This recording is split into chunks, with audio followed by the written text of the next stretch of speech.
Hello and welcome.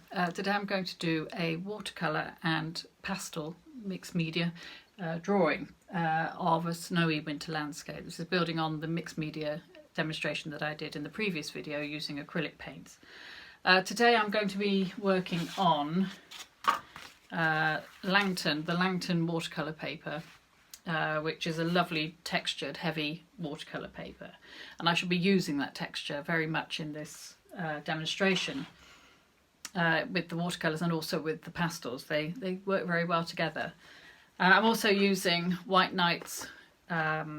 These are called semi-soft watercolours. They've got quite a lot of glycerin in them, I think, and it means that they stay kind of gooey slightly, so they're very easy to make a large amount of wash with, and they're very, very intense colours and enjoyable to use. And that along with a soft 8B graphite pencil as well, and some very ancient pastels that I have, but they're still doing a job. These are made by Rowney probably about 300 years ago. Anyway, I hope you enjoy my demonstration and I'll see you later. So the first thing I need to do is, using a very soft pencil, I'm going to draw in the main features of this landscape that I've got here. I've adjusted the photograph a little bit to try and make a more cropped, more focused sort of image of this tree on the horizon and the snow and this beautiful sky. I did want to make the sky quite an important part of this painting, drawing, kind of combination of the two. So there's lots of sort of scrubby grass on the hill going this way on each side of the path, and then some tree tops sticking out here. This soft pencil, I'm hoping, will give me some strong lines, textures that I'm hoping will remain during the painting and development process. And there's sort of tufts and things in the grass.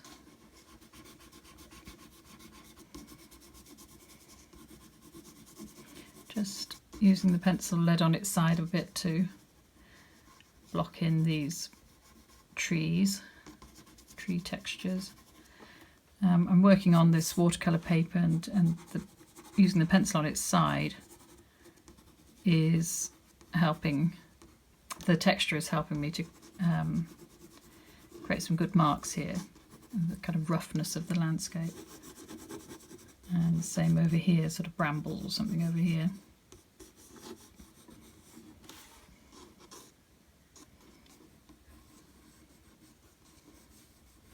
And just build that out a little bit, that tree. Try and suggest some of these humps and bumps in the ground here. And a bit of bush or something coming in here. Okay. That tree leans slightly, which is quite nice. It gives it a bit of a more interesting look. So get it to lean a bit.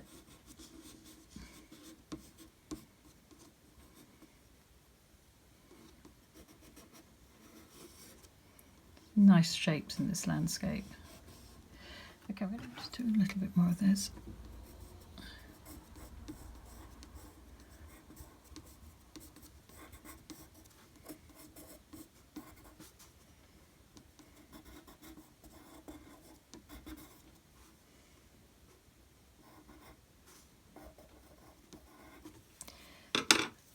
Next I'm going to wet this paper, and I've got the board propped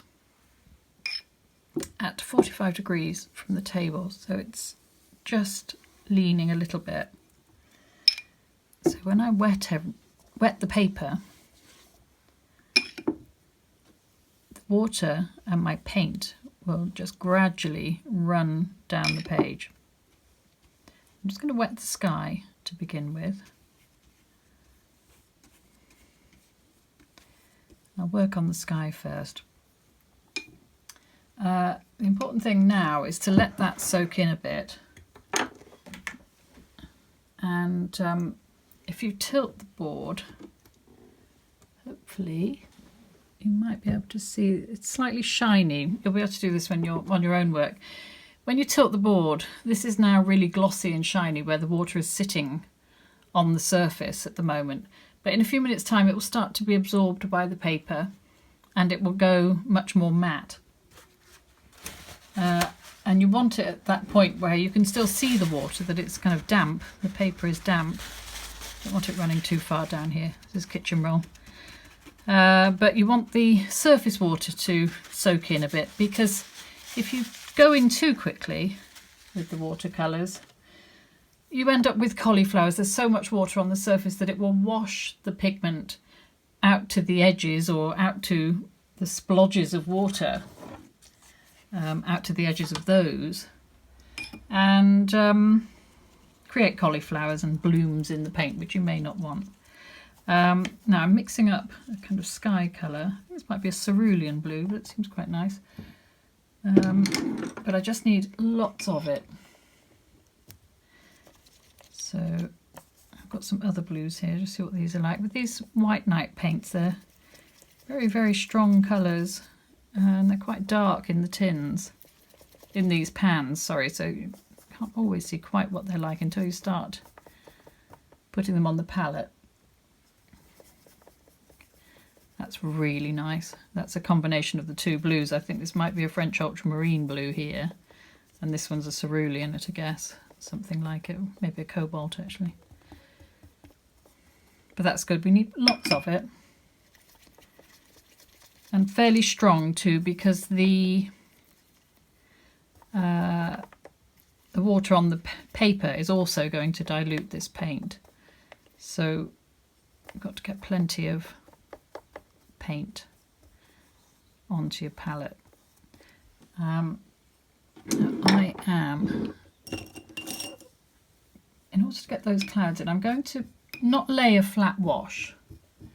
I'm going to put this on with a Chinese goat hair brush.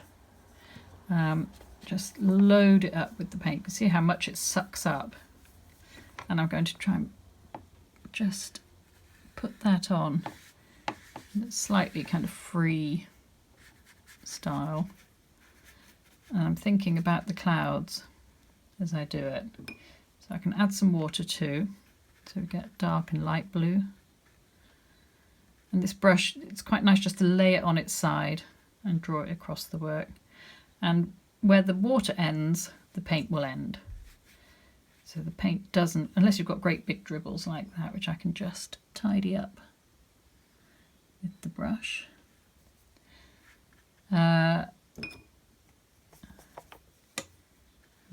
Across there for the clouds.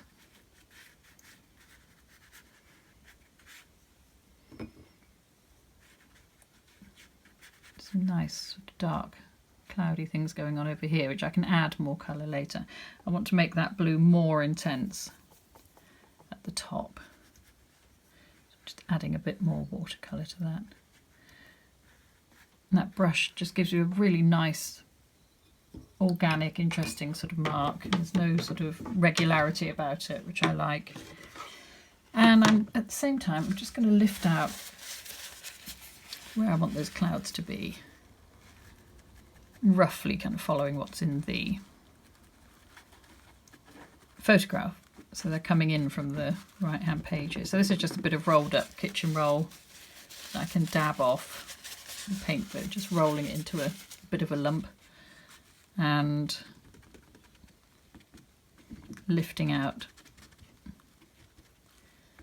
where the light is on these clouds. They're really puffy little clouds. Oh, they're good. It was the most beautiful morning when I took this. We'd had this snow overnight, but the sun was coming out very bright and quite warm at this point. So it was bright and sunny, but also beautifully snowy. I want to do something similar down here now. But the snow down here is more, the blueness of the snow is a little bit more kind of indigo. It's a sort of different kind of blue. But I do want to work on wet paper again. So I'll just use the kitchen roll. I've washed this, I've rinsed this wash brush here. I'm just getting some of the water and bluish water off of there. And I'm going to put this where I want the water's blue, so everything is slightly blue, but that's fine because I'm going to paint over this in a minute. It's quite good. It's showing me where I've put the water. It's kind of useful. And then the sun was on the, may as well add a bit more blue on here, was on the right hand side of the view here. So casting shadows off to the left, particularly in the foreground here. I'm just going to see if I've got a different kind of blue. I want something, no, not greeny. That's a greenish blue. Let's wipe that off. Something a little bit like a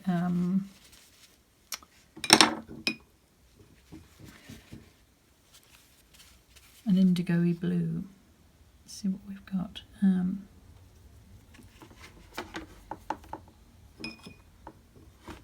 Add some black and blue, perhaps. Black, blue and purple. See what that does. That's that.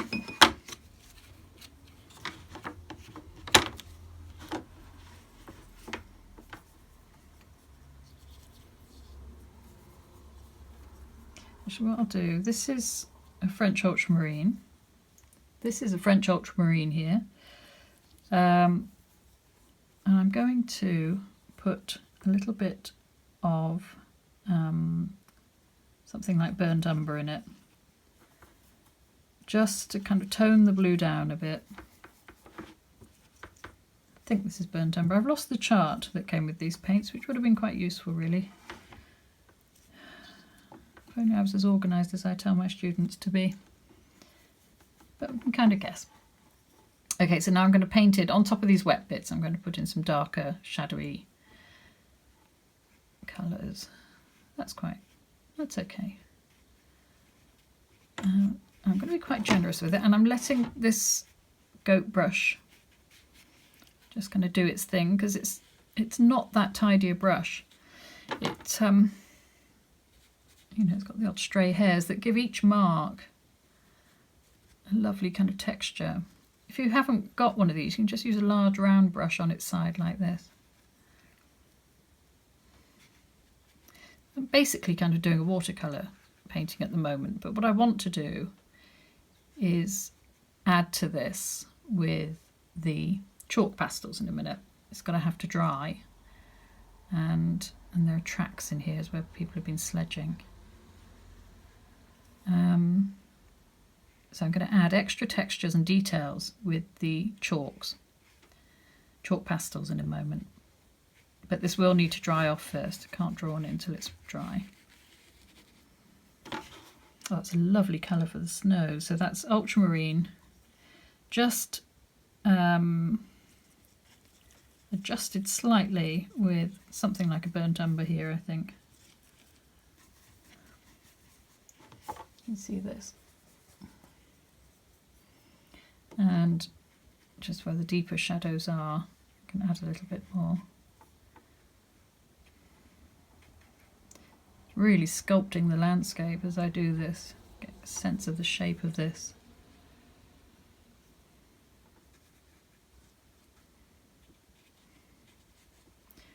Our dog is in the photograph, but I'm not going to include him. It's complicated enough as it is. Just leave a little space. Yeah, I think I'm going to stop there. A little bit maybe paler blue. Just on this side, some textures.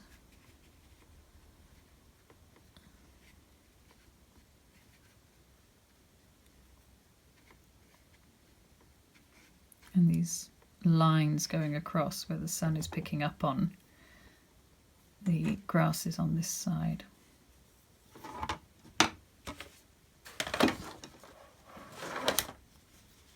And I can just dab at that bit where it's a bit heavy there. Okay, I've got to let that dry now, and then I'll come back to it and draw on it with pastels. Right, this is now dry. Might be slightly damp, but it's certainly dry enough to work on now with the pastels. I've got a small set of pastels here. And what I want to do is develop the textures a little bit more, and bring some white highlights and things through here using the pastels, and also develop the clouds a little bit. So I'm going to start with the clouds. They've got a little bit of greyness to them, which this kind of purpley pastel will do, I hope. The nice thing with using pastels and watercolours is that the pastels can stick well to the watercolour paper because of the texture of the watercolour paper. It has a tooth that the pastel dust can hang on to. With all surfaces for pastels, they do eventually, if you put lots and lots of pastel on it, they eventually become clogged up with layers of dust. Sorry.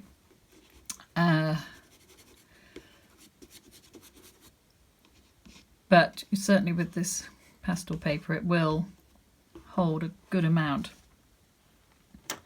I want to get some darks in here, so I've got a brown. Try this.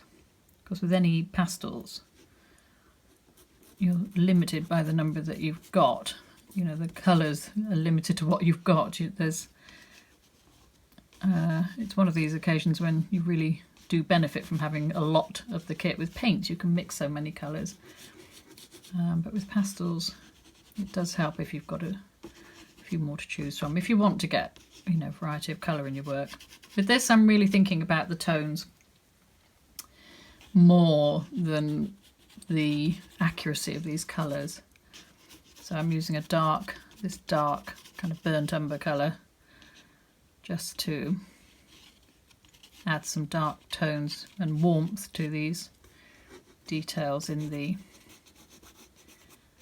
snow. Some trees, some deeper blues. I'm hoping I don't have any blue in here. Got a few odd pastels around that I can also employ, so we'll try that. That's quite good. And using the pastels on their side you can get nice kind of choppy marks and a variety of marks in there. Sort of dark edges on these ridges where the sledges have gone down the hill.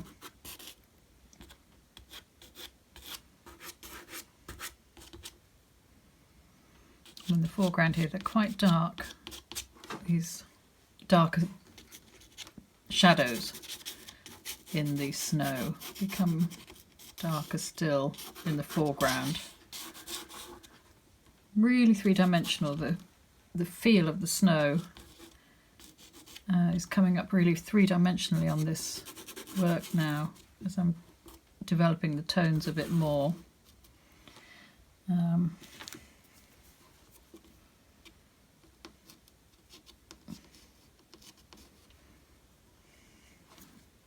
think just a little bit more to this tree.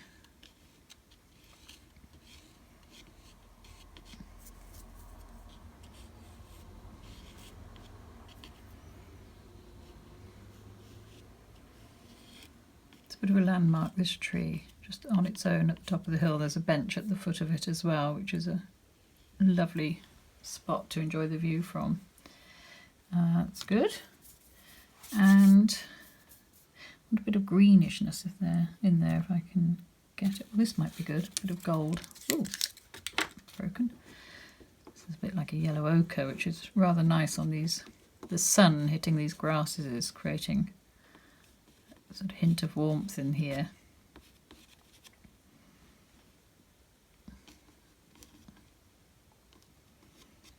In these colours. It's little bits of dead grass sort of sticking through the snow in places. And try this. This is a darker brown, which might be quite good for these darkest twigs. They're quite crumbly, these pastels. They've probably been around a long time. They may not be the best quality, but that's sort of okay.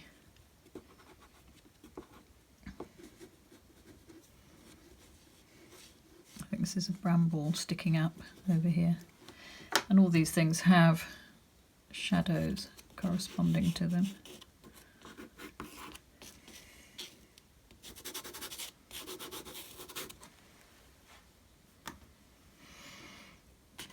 Kind of trickling across the landscape here.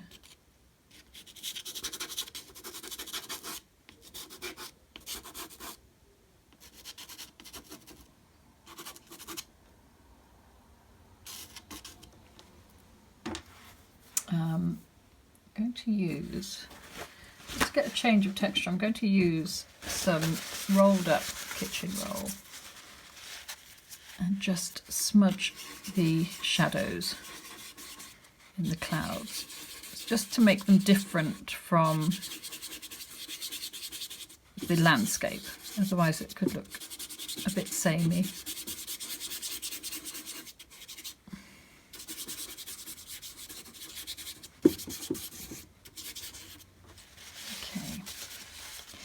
And then I'm going to put some white back into the landscape. I'm really short of white pastels, so I'm sort of down to crumbs here. I thought I had another crumb somewhere. Here it is. Right. And I can add white back onto here to just bring back some highlights. Showing up a little bit. It's quite subtle, but I think it's doing something. And through here too.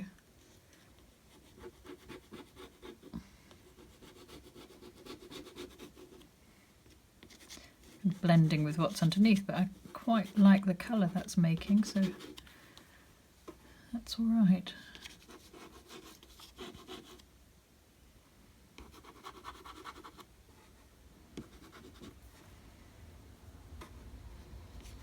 Need a bit more blue here.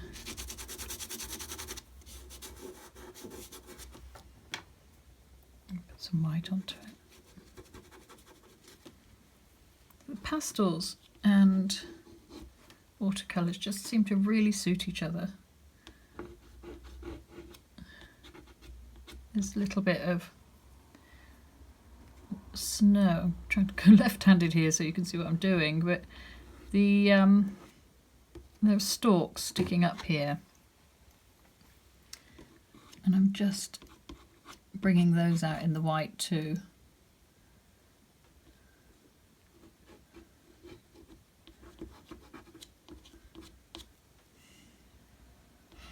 And a few marks in the snow. And footprints and things down here. Whoops.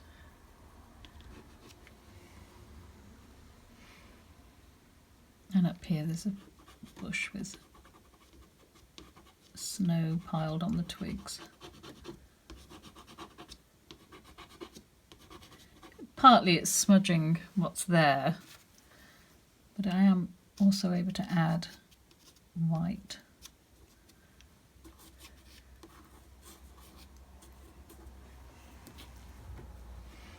Get some of that blue in over there too.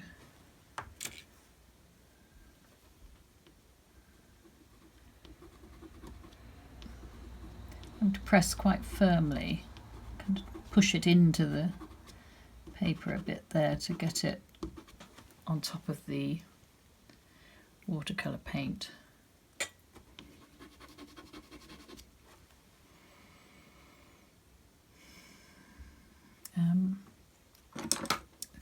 just going to go back with a bit of pencil because there's some very fine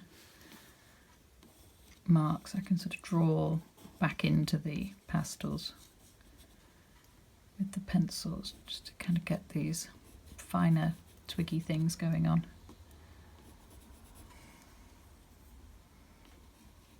Holding the pencil quite loosely, just, you know, keeping things relaxed and not fiddly.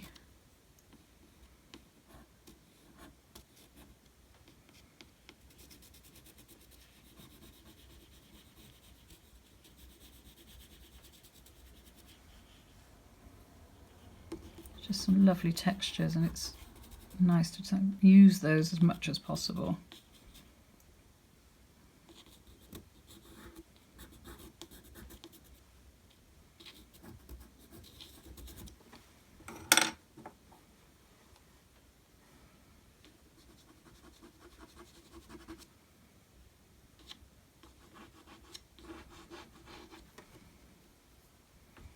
Right, I think I'm just fiddling now because that's basically done. All right, I'll leave that there. Just to emphasise, I was using chalk pastels, not oil pastels this time. I used oil pastels with the acrylic paints in the previous demonstration. But these are soft chalk pastels, which give a completely different effect. You can certainly combine watercolours with oil pastels, and you get what kind of resist effects going on. But today I was just using chalk pastels on top of the watercolours. There's another demonstration in there somewhere using oil pastels and watercolours together, so watch this space. If you like my videos, please subscribe to my channel and do click the like button too. Thanks for watching. Bye.